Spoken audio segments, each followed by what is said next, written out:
DMTV Info, votre chaîne d'information en temps réel. La politique, la santé, le sport, les faits de société, la musique, les rumeurs et bien plus encore.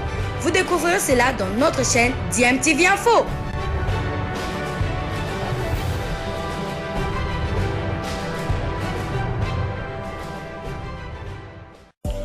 Vous êtes sur DMTV, bonjour ou bonsoir, tout dépend de l'heure à laquelle vous nous suivez. Tout plaisir est pour nous de vous retrouver, mais surtout de savoir que vous êtes nombreux en train de suivre votre chaîne YouTube DMTV. DMTV qui vous propose l'actualité, vous propose également des analyses et des réflexions sur des sujets d'actualité, sur des faits sociaux, tout simplement sur des réalités que nous observons ici chez nous en République démocratique du Congo. Été la saison dernière à la phase de poule, donc c'est une équipe à prendre très au sérieux. Il y avait un Congolais qui y évoluait, c'était Joyce Domalissa. Il est maintenant du côté des Young Africa. Donc c'est une équipe à prendre très au sérieux par les cheminots parce que voilà, c'était d'ailleurs la phase des groupes de la Ligue des Champions que la formation angolaise a joué la saison dernière. Donc c'est un adversaire à prendre au sérieux, même si il n'y a pas d'adversaire à prendre à la légère, mais je pense qu'il faudrait mettre les bouchées doubles côté cheminot pour justement ne pas faire piètre figure après cette rentrée ou ce retour à l'africaine tant espéré et qui est finalement arrivé cette saison. Donc il faudrait que les cheminots puissent tout maximiser. Voilà, donc il n'y a plus qu'un club congolais concerné par le premier tour préliminaire. C'est la SV Club, V-Club en Ligue des Champions qui affrontera le club botswanais des Gaborone United. C'était une équipe que nous connaissions il y a encore quelques années puisque c'est une équipe qui revenait souvent en compétition africaine mais qui, il y a aussi quelques temps, qui a certainement disparu et qui revient en Ligue des Champions pour affronter la formation de V-Club. V-Club qui retrouve la Ligue des Champions après avoir joué la Coupe de la Confédération la saison dernière. Et voilà, V-Club donc qui doit attaquer directement la compétition. C'est vrai, ils n'ont pas de choix parce que la saison dernière, ils n'ont pas pu évoluer en Ligue des Champions. Ils vont devoir commencer par les préliminaires. Et avec l'expérience que cette équipe a, il faut éviter surtout la surprise, comme ça a été le cas la saison dernière avec ce but qui est arrivé dans les ultimes minutes de la formation des Marumo Gallians qui avait donc empêché avec Club de rêver pour la Coupe de la Confédération. Donc je pense que les Dauphins Noirs savent ce qui les attend, donc ils vont faire tout ce qui est en leur pouvoir pour espérer, pour justement passer ce cap du premier tour. Et on a vu les mercato parce qu'ils en ont parlé. On va justement en parler. On a vu qu'il y a des joueurs expérimentés qui ont été justement recrutés ou qui ont fait leur retour au sein de la formation des V-Clubs. C'est peut-être, vu le court temps qui leur reste par rapport au démarrage de cette compétition de la Ligue des Champions, ils ont misé sur les expérimenter pour leur permettre peut-être de franchir ce cap. Et bon, je pense qu'ils savent ce qui les attend, comme je l'ai dit. Et voilà, ils vont faire bonne figure. On peut que leur souhaiter bonne chance parce que voilà, on a parlé de cette surprise de la saison dernière et je pense qu'ils ont tiré les leçons et ils vont corriger ce qui n'a pas marché pour éviter cette surprise désagréable. Il y a eu 2 clubs congolais qui ont été exemptés du tour préliminaire. Le premier tour, en tout cas, il s'agit de Mazembe en Ligue des Champions de la formation de Desampe en Coupe de la Confédération. Mazembe parmi les 6 clubs exemptés en Ligue des Champions. Oui, Mazembe qui fait partie de ces top clubs africains lors de dernière saison. Donc 6 clubs et Mazembe à l'intérieur. Mazembe qui devra attendre le vainqueur du match entre Real de Bangui et Vipers pour les anglophones. Voilà, pour justement le prononcer en anglais. Vipers SC et de l'Ouganda pour connaître son adversaire du 2e tour, alors que le dernier club Motema Pembe de Sampé est justement aussi exempté du premier tour préliminaire et entrera en lice au 2e tour face au vainqueur de la double confrontation entre la formation de Saint-Michel de United des Seychelles. Cette équipe qui est venue également jouer il y a plusieurs années déjà, c'était face à V-Club, cette formation des Seychelles. Et puis il y a la formation de Inter Littoral Academy de la Guinée équatoriale. On espère en tout cas que cette fois-là, les Immaculés vont vaincre le signe indien. Devant les équipes équato-guinéennes. Voilà, parce qu'on se rappelle d'une équipe équato-guinéenne qui était venue donc presque faire du mal au Daring Club Motema Pembe, parce que voilà, cette équipe a empêché les Immaculés de poursuivre avec la Coupe de la Confédération. C'était en 2016 ou 2017 déjà. Exactement. Donc voilà. Et puis on va parler de cette équipe de Daring Club Motema Pembe de Sampé face à cette montagne quand même de problèmes avec le différent départ des joueurs, les problèmes d'argent avec les anciens entraîneurs, ou encore cette sanction de la Confédération africaine de football, $30,000 américains d'amende infligée à la formation de Daring Club Motema Pembe, et qui jouera justement ces 2 premiers matchs à domicile à huis clos suite aux incidents qui ont émaillé la fin de la rencontre entre Desampé et la gendarmerie nationale du Niger lors de l'élimination du Desampé de la Coupe de la Confédération la saison dernière. Je pense que les Immaculés ne peuvent s'en prendre qu'à eux-mêmes, parce que voilà, ils ont reçu la correspondance de la Fédération congolaise de football association depuis le mois de janvier. Ce n'est que 6 mois après que la correspondance a été mise sur la place publique.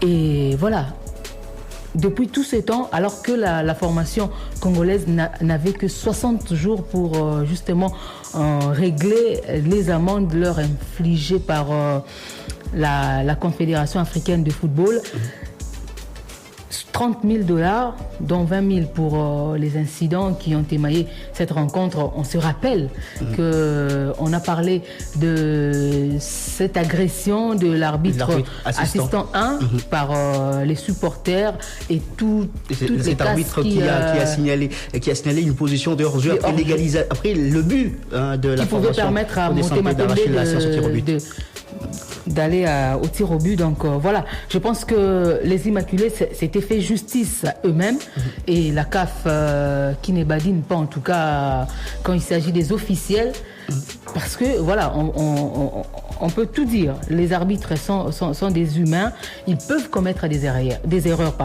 intentionnelles même, des fautes intentionnelles même, mais cela ne donne pas le droit aux supporters de se faire justice, parce que si l'équipe s'est plaint et que l'entité, ou dans les cas d'espèce la Confédération africaine de football, après enquête, confirme que l'arbitre a commis des fautes intentionnelles, la CAF est sans pitié pour sanctionner les arbitres.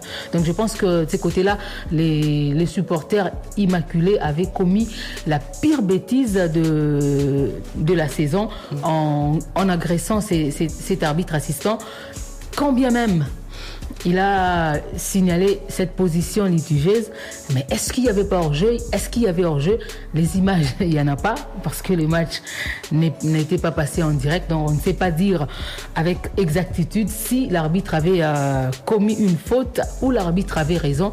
Donc voilà, mais qu'à cela ne tienne, les Immaculés avaient commis une faute grave en l'agressant. Et voilà, cette correspondance, pour revenir à ça, qui est arrivée à la Fédération congolaise de football association au mois de janvier, donc juste quelques jours après le match en question. Déjà, on s'interrogeait, parce que normalement, les arbitres font leur rapport, et je ne vois pas comment les arbitres allaient omettre de signaler que l'un d'eux a été agressé. Justement. Et on a posé des questions à l'époque aux responsables du Daring Club Motema Pembe, qui ont dit qu'il n'y avait rien, alors qu'ils avaient déjà la correspondance de la Fédération africaine de football, disons de la Fédération congolaise de football association, depuis le 25 janvier 2022. Ils n'ont rien dit. On va justement y revenir au cours de l'émission, parce que vous allez épouser toute la matière. Voilà, on va revenir. Justement, on va parler également de Mercato. Sylvie Meillet a parlé tout à l'heure de ce grand Mercato de la ASV Club. Hier, on a compté pas moins de 13 nouvelles recrues côté ASV Club, qui, quand on regarde les profils de ces différents joueurs qui arrivent au sein de la formation de l'ASV Club, on voit bien que c'est quasiment toute une équipe qui est refaite. On va voir comment ça va se faire avec cette équipe de l'ASV Club. Pas moins de 13 nouvelles recrues, un éternel recommencement. On en parlait dans les précédentes éditions, mais cette fois-ci, vous l'aviez signifié, Sylvie, il y a des grands retours, notamment ce buteur qui a été quasiment le meilleur dans les clubs durant près de 5 saisons, Tadi Agiti Etekiama, qui refait son apparition dans le club vert et noir de Kinshasa. Voilà, Tadi Agiti Etekiama qui revient. Il y a également Chiki Tolema. Ce sont deux joueurs expérimentés. Ils étaient déjà là lors de la campagne 2013-2014 en Ligue des Champions, qui avait vu avec club atteindre la finale de cette compétition. C'est vrai, Tadi Agiti Etekiama a été suspendu, il n'a pas pu continuer avec les Dauphins Noirs, mais Chiki Tolema, c'est d'ailleurs lui l'homme des finales, puisqu'il a marqué à 2 reprises à Kinshasa et il a marqué un but également en Algérie. Il a été l'homme des finales et il a de l'expérience, il est expérimenté, il a joué au cercle sportif sfaxien juste après V-Club. Il a fait le Raja Club Athlétique de Casablanca, club avec lequel il a remporté une Coupe d'Afrique. C'était en 2018, justement face à V-Club, ici à Kinshasa.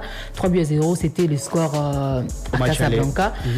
Et donc voilà, c'est un expérimenté. Il saura en même temps, avec son expérience, comment je peux dire, enseigner ou apprendre aux jeunes qui sont dans cette équipe des V-Club également apporter son expérience. Et Tadi Agiti Etekiama, on le connaît, c'est un buteur d'ailleurs avec son surnom Etutekota. Donc c'est quelqu'un qui va également apporter beaucoup à l'ASV Club. Le problème, c'est avec les jeunes maintenant qui doivent prendre les bons côtés de ces retours et non se sentir frustré ou se sentir lésé par rapport à ces retours, parce que comme je l'ai dit, ce sont des expérimentés, ils ont une histoire avec V-Club, ils ont fait beaucoup de bien à cette formation. Peut-être avec leur retour, ça peut également, comme je l'ai dit, frustrer un peu les jeunes joueurs, mais je pense que si ces derniers arrivent à tirer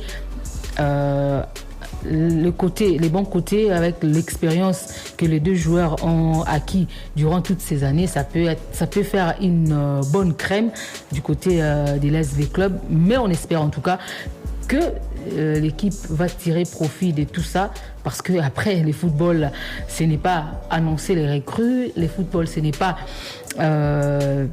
recruter à prix d'or les joueurs, soit-il meilleur, mais c'est arriver à monter une équipe capable de marquer, capable d'atteindre les objectifs assignés, et on espère en tout cas que ce sera le cas pour V-Club avec ce retour en Ligue des Champions après la saison dernière où ils sont passés à côté en Coupe de la Confédération, alors que V-Club n'avait pas non plus recruté des joueurs moindres. Ils avaient recruté Simon Omosola, le portier camerounais, ils ont recruté Marouf Tchakei, le milieu de terrain togolais, ils ont eu Glody Lepo qui s'est avéré après être le meilleur buteur du championnat, mais V-Club n'a pas réussi à atteindre les objectifs en Coupe d'Afrique. Donc je pense que ça sera le cas. Cette fois-là, ils ont tiré les leçons. Voilà, donc V-Club qui fait son mercato, qui fait les shows, on va dire. Dans son mercato, c'est le seul club qui fait les shows pour l'instant dans ce mercato, avec pas moins de 13 nouvelles recrues.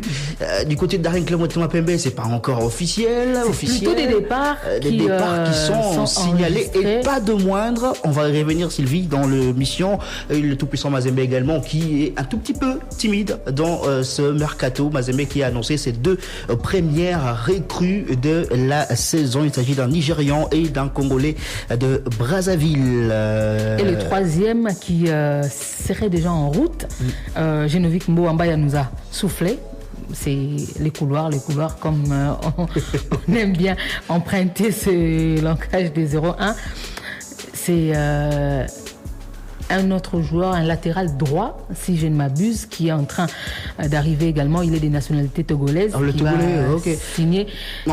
S'il n'a pas déjà signé, en tout cas, il va. Les Togolais, dans l'arrivée à Mazembe a été on va dire nié. Et après, bon, c'est confirmé. C'est comme ça dans le mercato. Hein. Oui, le mercato, c'est toujours comme ça, serré, pourré.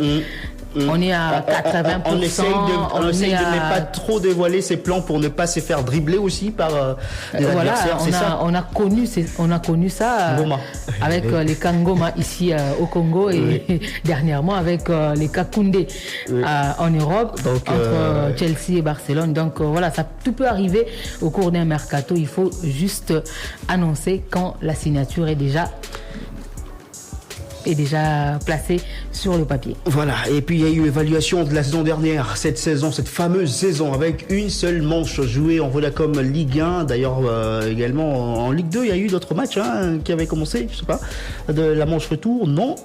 Il n'y a pas eu de manche retour en Ligue 1, plutôt en Ligue 2, mais dans la zone ouest seulement, où tous les championnats pratiquement se jouaient cette saison. Donc c'est le seul championnat, ou plutôt la seule zone où le championnat s'est joué régulièrement, parce que la zone ouest, le déplacement s'est fait en bus ou sur la route. Donc voilà, ça a été plus facile que dans des zones où ça nécessitait des déplacements en avion, parce que le gouvernement était seulement prêt à financer la Ligue 1 et non la Ligue 2. Fameuse saison, est-ce qu'il y aura montée, est-ce qu'il y aura descente?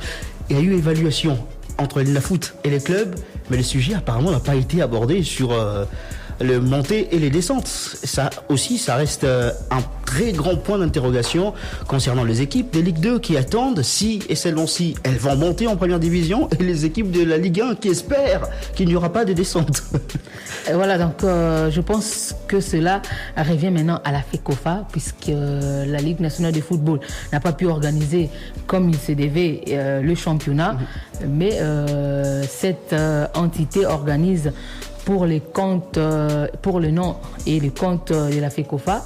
Il y aura évaluation également en début de semaine prochaine entre la Ligue nationale de football et la Fédération congolaise de football association. C'est à partir de là que l'on saura s'il y aura de montées ou de descentes. Mais déjà, si je peux me permettre de le dire, une équipe comme Céleste qui a remporté la Ligue 2 pour la zone ouest, qui a joué tous ses matchs, je ne vois pas comment cette équipe-là ne pourra pas monter en Ligue 1 la saison prochaine. Donc ça reste des points d'interrogation. Déjà, si on peut avoir une équipe qui peut se dire assurée de monter parce qu'elle a joué tous ses matchs, c'est la formation des Célestes. Après, il y a la zone centre-sud où il n'y a pas eu continuité du championnat, parce que là-bas, les déplacements entre les trois provinces dans l'ancienne configuration, le Grand Katanga, les deux Kasaï, c'est difficile. On ne se déplace que par avion. Surtout pour aller du Grand Kasaï au Grand Katanga. Cela n'a pas été possible, et la phase aller n'a pas connu de fin normale.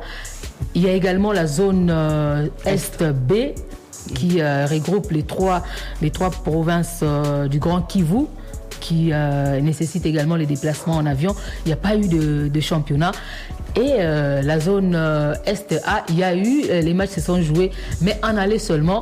Et pour cette zone Est, il y a d'abord cette première étape qui concerne les sous-zones.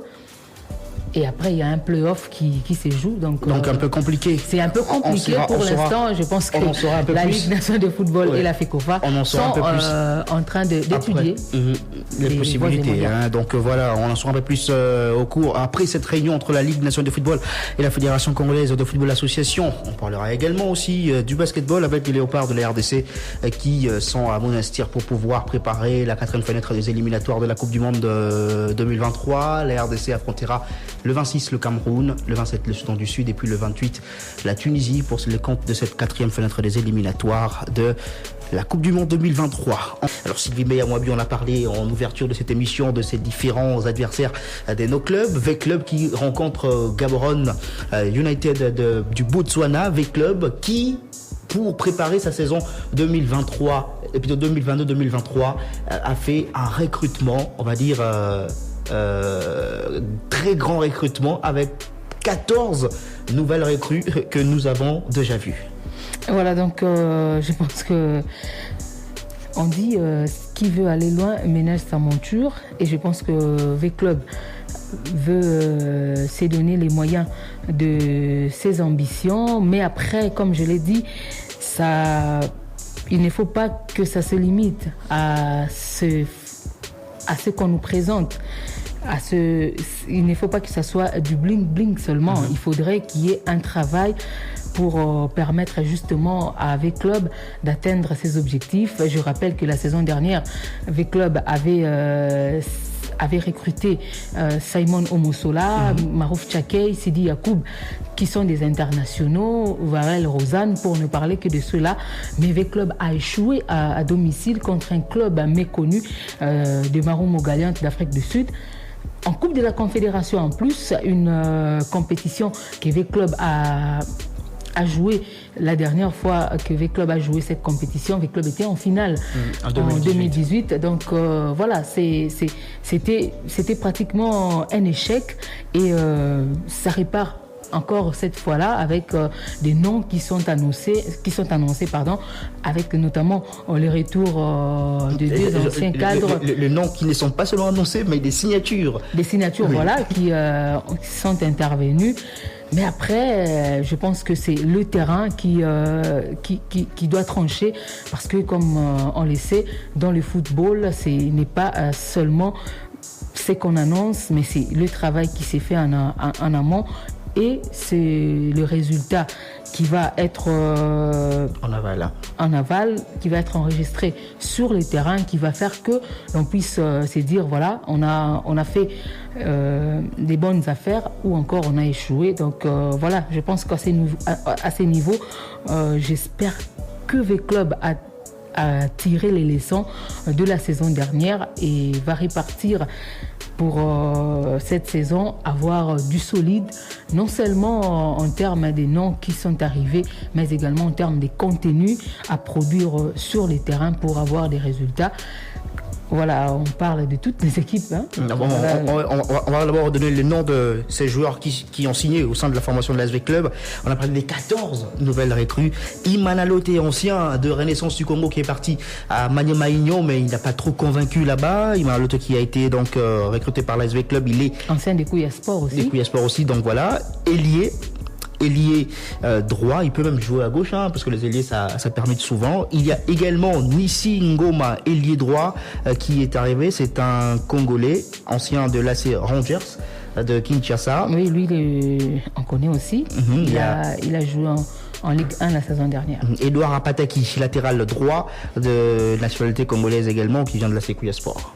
Et il y a également le joueur Bachir Langata Moussa, qui lui vient de l'US Panda de l'Ikasi. C'est un défenseur central. Il y a le joueur Séraphin Kalonji, défenseur central également, qui vient de l'US Panda. Il y a Manassé Moutatou, ailier gauche, qui vient de Rayon Sport du Rwanda. Il est congolais. Desimbo Mamotou, c'est joueur qui était dans Rangers. Il est parti chez Motema Pembe, et là il vient de Dhofar FC d'Oman. Il était à Oman, il vient au sein de la formation de la SV Club, de la nationalité congolaise, un joueur qui est très bien connu ici en République démocratique du Congo. Elias Dianda, ailier droit, et il est de nationalité burundaise. Il vient de la formation de Salitas, une équipe du Burkina Faso. Il y a Archimède Pouloulou, c'est gardien de la formation du FC Renaissance du Congo. On se rappelle, on l'a dit, les 3 gardiens de V-Club étaient arrivés fin contrat. Il y a Simon Omosola qui doit arriver ce mercredi, sauf imprévu. Donc pour pouvoir peut-être prolonger son contrat au sein de la formation de la SV Club, V-Club qui a recruté 2 gardiens. Donc ça veut dire que les 2 autres, l'un nous peut-être ne sera pas avec la formation de V-Club après la signature d'Archimède Pouloulou qui vient de la formation du FC Renaissance du Congo, et ses gardiens burkinabé Ouedraogo qui est donc notre gardien qui vient au sein de la formation de la SV Club. On a parlé du retour de Tadi Agiti et Tekiama et de Lema Mabidi. Tadi Agiti avant-centre, Lema Mabidi défenseur plutôt milieu défensif qui arrive au sein de cette formation de la Et également 2 autres joueurs, je crois Modeste Osako qui arrive, et l'autre joueur, l'Angolais qui vient de Santa Rita, voilà, Roberto, je pense, Norberto qui vient donc de Santa Rita de l'Angola. Avec club, c'est 14 nouvelles recrues pour ces débuts de saison. Peut-être que ça va encore continuer, mais est-ce qu'il faudra avoir toute une équipe remaniée? C'est le point d'interrogation, puisque vous l'aviez dit, il ne suffit pas de pouvoir recruter des joueurs, mais bien former une équipe avec ces joueurs-là que vous recrutez pour enregistrer de bons résultats. Voilà, j'espère que V-Club a tiré les leçons des années antérieures, parce que c'était le cheval de bataille de l'ancien coach Florent Ibenge. Il parlait de ces phénomènes ou de ces problèmes récurrents au sein des V-Club. Chaque année, il fallait libérer plus ou moins son ossature pour recommencer une nouvelle équipe. C'était difficile pour un entraîneur qui, souvent, les entraîneurs ont besoin des 3 saisons pour asseoir un bon collectif. Et voilà, donc on répare encore de la même manière. Avec club qui reprend pratiquement tout. On a, en dehors de Simon Omosola qui revient pour renouveler sa signature tous les postes. Avec l'ASV Club. Il y a les défenseurs centraux. Il y avait déjà Varel Rosanne ou encore Gimfingi, Gloire Nzungu la saison dernière. Mais il y a 2 ou 3 autres défenseurs centraux qui sont arrivés. Il y a les latéraux. Je n'ai pas vu des latérales gauche. Il y a les latéraux droits et les latéraux gauche. Voilà. Donc, en dehors des Bunga, il y a d'autres latéraux gauche qui sont arrivés. Également d'autres latéraux droits qui sont là. Il y a au milieu de terrain, Sidi Yacoub qui est encore en Mauritanie, qui pourrait soit revenir ou encore voir son contrat être résilié par l'association sportive V-Club. Il y a en attaque, après les départs de Lepo, il y a Imanalo qui est arrivé, il y a Ngoma. Bon, et Osako qui est arrivé également. C'est bien de vouloir recruter, c'est bien de vouloir renouveler pour justement aérer également, libérer l'espace. Mais après, est-ce que le travail se fera avec ce temps court qui reste? Est-ce l'entraîneur aura le moyen suffisant, les temps nécessaires pour asseoir cette équipe qui va devoir déjà affronter la compétition africaine le 2e week-end du mois de septembre, donc le week-end du 7 au 9 septembre déjà, être en lice pour la Ligue des Champions, et le week-end suivant recevoir ici à Kinshasa, ou plutôt jouer les matchs retour. Est-ce que le temps sera suffisant pour permettre à V-Club de bien prester en Ligue des Champions? C'est la grande question qui reste à se poser. Donc j'espère en tout cas que tout a été pris en compte pour que la surprise désagréable de la saison dernière ne puisse pas être constatée encore une fois de plus cette saison. Le tout-puissant Mazembe qui doit également faire mieux que la saison dernière en Ligue des Champions. Mazembe éliminé par la formation d'Amazulu de la République sud-africaine, et qui va, commencer la compétition directement au 2e tour. Ça sera face au vainqueur à double confrontation entre Real de Bangui de la République centrafricaine et Vipers de l'Ouganda. Mazembe également, et c'est lancé dans le marché des transferts avec déjà 2 arrivées signalées, notamment Michael Stephen Gopey, le Nigérian avant-centre, et bien sûr ce joueur brazzavillois, il s'agit de Wilfried Nkaya qui avait évolué au sein de la formation de l'AS Otto la saison dernière, Otto qui avait affronté Mazembe en Coupe de la Confédération. Voilà, donc Mazembe, la saison dernière, c'était une saison assez chaotique pour le club congolais devant le club sud-africain, parce que Mazembe a été surpris par la formation d'Amazulu à Kamalondo après un nul à l'extérieur. Mazembe qui était mené et qui est revenu dans les ultimes minutes. Cela n'avait pas suffi pour passer au prochain tour. Mazembe qui a été plus loin en Coupe de la Confédération. Est-ce qu'aujourd'hui on peut dire que le niveau des clubs congolais c'est la Coupe de la Confédération? Oui et non en même temps. Oui, parce que voilà, on a vu Mazembe remporter ses dernières coupes. C'était en Coupe de la Confédération. Et en 2020, Mazembe qui est arrivé en 2020, voilà, Mazembe qui est arrivé en demi-finale de la Ligue des Champions. Mais après, c'est encore tombé, Mazembe est tombé avec contre cette formation d'Amazulu. C'est à revoir, comme vous l'avez dit. Mazembe doit faire mieux. Mazembe doit arriver à vaincre ses signes. La saison dernière, en Ligue des Champions, Mazembe n'a pas pu. Il s'est rabattu en Coupe de la Confédération pour aller jusqu'en demi-finale et être sorti de la manière que l'on sait, par la renaissance des Berkane, futur vainqueur de la compétition. Les arrivées, oui, ça fait du bien de voir que Mazembe recrute, parce que voilà, la ligne d'attaque de Mazembe a certes a marqué beaucoup de buts, puisque Mazembe a été la meilleure attaque du championnat. Mais après, il n'y a pas eu un buteur qui a porté Mazembe, comme c'était le cas lors des précédentes saisons avec Jackson Muleka ou encore Ben Malango, qui ont su porter le poids du tout-puissant Mazembe. Bon, on espère que l'arrivée des Gopey va encore une fois de plus sonner du bon côté pour le tout-puissant Mazembe. Mais comme je l'ai dit, pour le cas des V-Clubs, cela ne suffit pas de recruter, mais il faudrait que sur les terrains, cela puisse se traduire, cela puisse avoir des résultats escomptés, puisque après Mazembe, après V-Club, c'est des grands clubs au niveau d'abord du pays, et ça ne pardonne pas que la saison puisse être un échec.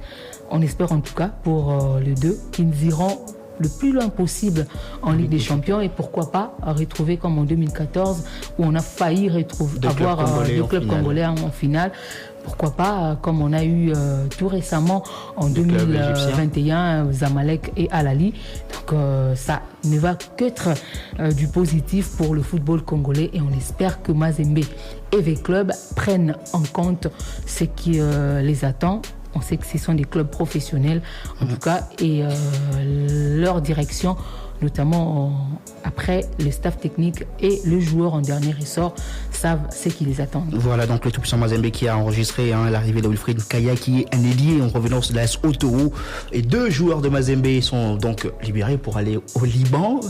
C'est qu'on a appris, notamment c'est lui qui devait peut-être remplacer Jackson Muleka à la pointe de l'attaque, Jean Baleke Otos, qui finalement n'a pas su s'imposer au sein de la formation des Mazembe. Il y a également Chiko Ushindi qui a été donc libéré par la formation du tout-puissant Mazembe.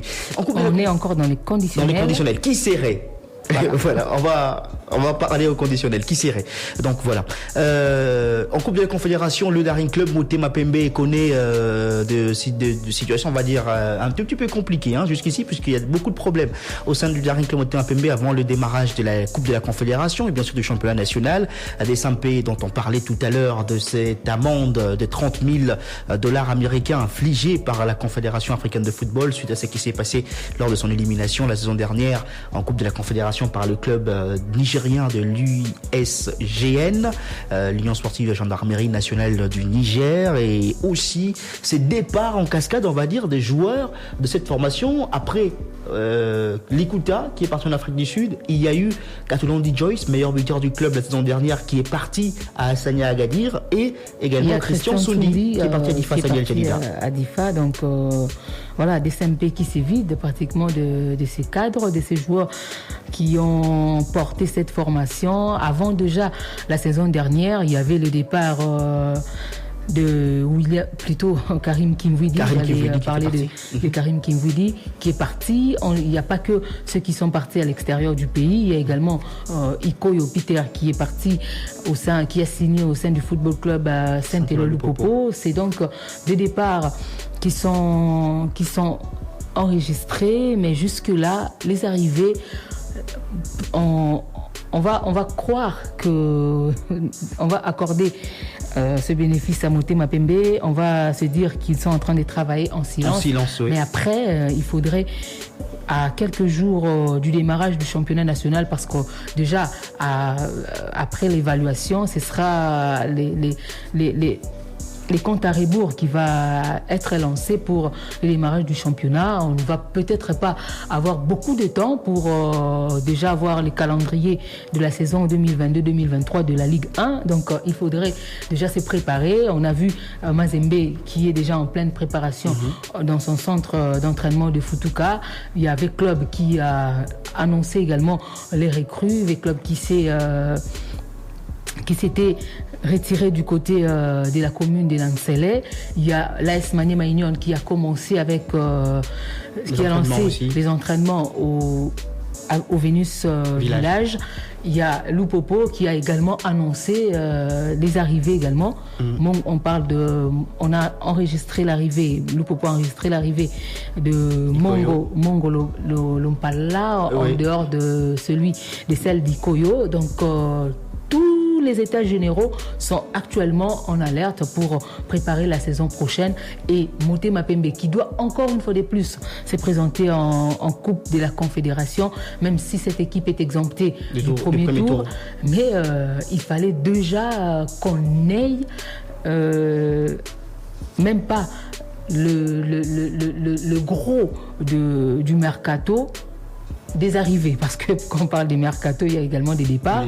Les départs, on les a déjà enregistrés, mais les arrivées, qui va évoluer sous les couleurs de Motema Pembe la saison prochaine, qui va être enregistré comme nouvelle recrue de cette formation, c'est en tout cas la question qu'on est encore en train de se poser, et on espère en tout cas qu'on aura les réponses très bientôt, parce que voilà, on ne communique pas. Motema Pembe qui a annoncé l'arrivée du nouvel entraîneur, mais l'entraîneur va rester dans sa surface technique pour coacher. Il va coacher qui? On ne sait pas encore jusque-là. On espère en tout cas que l'on aura de nouvelles de ce côté-là du Daring Club Motema Pembe très bientôt. Et il y a aussi la formation de Lupopo, on l'a dit, qui va jouer directement le deuxième tour suite au désistement de Security System de Botswana, qui rencontre des difficultés financières. Lupopo affrontera Sagrada Esperança de l'Angola lors du deuxième tour. Lupopo, dont le nouvel entraîneur est arrivé à Lubumbashi, Mohamed Magasuba, a donc pris ses fonctions officiellement à la tête du staff technique de Lumpa pour continuer la préparation avant l'entrée en compétition de Cheminot. Voilà, c'est le retour aux vieilles amours, parce que Mohamed Magasuba est celui avec qui Lupopo a remporté le dernier championnat national 92. en 2002 avec Mohamed Magasuba, après son passage au sein du Daring Club Motema Pembe, où il a également remporté la Coupe d'Afrique des vainqueurs coupe à l'époque, la C2, qui n'existe plus actuellement.